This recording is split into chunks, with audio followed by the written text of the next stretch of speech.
আজকে কি ছিল আপনাদের?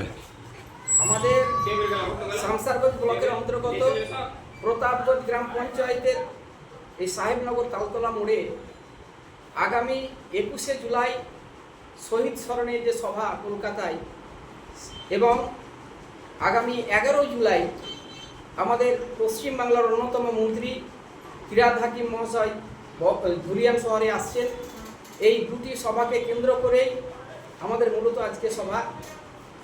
আমরা এই বাংলায় শান্তি শৃঙ্খলা বজায় রাখার স্বার্থে এবং স্বৈরাচারী সাম্প্রদায়িক শক্তিকে বিসর্জন দিতে আমরা বদ্ধপরিকর।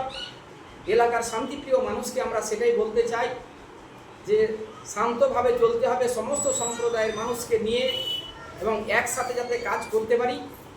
বিজেপি যেভাবে চক্রান্ত করছে সারা পশ্চিম বাংলায়, যেভাবে দাঙ্গা লাগানোর চেষ্টা করছে যে হিন্দু মুসলমানের সঙ্গে চলাফেরা করা যাবে না, মুসলিম হিন্দুর সঙ্গে চলবে না, এটা হতে পারে না। যারা প্রকৃতি সনাতনী, প্রত্যেক ধর্মেই সেটা লিখে আছে যে প্রত্যেকটা ঈশ্বরকে ভালোবাসার পরে পরেই আমাদের প্রত্যেকটা জীবকে ভালোবাসতে হবে। যারা প্রকৃতি সনাতনী তারা কোনোদিনই এই কথা বলতে পারেন না, কিন্তু বিজেপি ক্ষমতায় আসার জন্য আজকে মিথ্যা ধাপ্পা চক্রান্ত স্বৈরাচার সাম্প্রদায়িক সমস্ত তারা কথাবার্তা বলছেন। তাদের প্ররোচনায় যাতে জনগণ পা না দেন। আমরা উন্নয়নের স্বার্থে অসহায় গরিব মানুষ যারা কোনো রকম সহযোগিতা পায় না, আমাদের গ্রাসরুট থেকে মেম্বার, প্রধান, পঞ্চায়েত সমিতি, জেলা পরিষদ, এমএলএ, এমপি সমস্ত ঝাঁপিয়ে পড়ে আমরা কাজ করছি।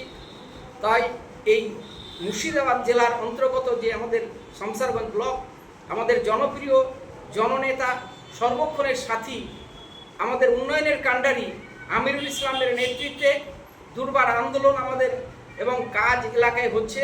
আমরা আগামী বিধানসভা নির্বাচনে শামসারগঞ্জে পুনরায় তৃতীয়বারের মতো আমরা এখানকার জনপ্রিয় বিধায়ক আমিরুল ইসলাম মহাশয়কে চাই এবং জনগণেরও সেটাই যে শুধু পিছিয়ে পড়া আমাদের শামসারগঞ্জ নয়, আগামী দিনে আমরা আমাদের মাননীয় মুখ্যমন্ত্রীর কাছে আবেদন করব যে আমাদের এই পিছিয়ে পড়া শামসারগঞ্জের বিধায়ক যাতে আগামী দিনে আমরা মন্ত্রী হিসেবেও দেখতে চাই, এই আশা ভরসায় আমরা রাখছি।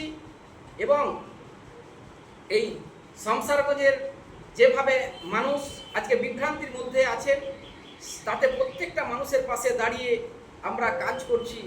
এখানে এর আগে একটা ঘটনা ঘটেছে, সেটা না ঘটলে হয়তো ভালো হতো, কিন্তু সেটাকেও উপেক্ষা করে আগামী দিনে সমস্ত সম্প্রদায়ের মানুষের পাশে নিয়ে এমএলএ সাহেব, আমাদের এখানে 3 জন এমএলএ আছেন এবং একজন এমপি আছেন, সকলেই প্রচেষ্টা চালিয়ে যাচ্ছেন যে এখানে শান্তি ফিরে এসছে, এখানে কোনো রকম আর অশান্তি নেই।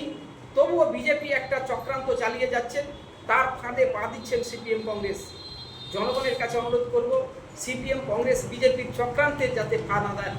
আমাদের আশা ভরসা আগামী দিন তৃণমূল কংগ্রেসের মুখ্যমন্ত্রী হিসেবে পুনরায় আমাদের মমতা বন্দ্যোপাধ্যায় হবেন। শামসারগঞ্জও আমাদের জনপ্রিয় বিধায়ক আমিরুল ইসলাম মহাশয় বিপুল ভোটে জিতবেন, এই আশা ভরসায় রাখছি। আপনার নাম? আমি মোহাম্মদ সানাউল্লাহ, শামসারগঞ্জ ব্লক তৃণমূল কংগ্রেসের সহসভাপতি এবং মুর্শিদাবাদের 6 নম্বর জেলা পরিষদের প্রতিনিধি।